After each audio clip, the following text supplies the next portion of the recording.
প্রভাতের প্রার্থনা শেষে অম্বর চেয়ে দেখো, আমি উদিত হলাম দিবাকর হয়ে, অমানিসা কাটিয়ে আলোক রশ্মি রূপে।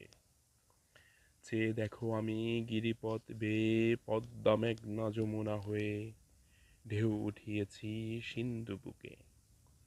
আমি জেগে উঠি ভূমি হতে চিরসবুজ বৃক্ষ হয়ে, সেই বৃক্ষ ছায়া তলে হেলান দিয়ে, হে তরুণ, স্বপ্ন দেখো নবসুন্দর ভূখণ্ডের।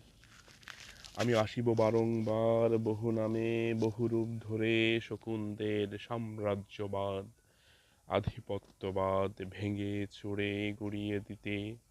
হে পথিক, ভয় পেও না, আমি আছি আজন্ম তোমাদের মাঝে, তোমাদেরই ওসমান হাদি, আমি আসিব ফিরে।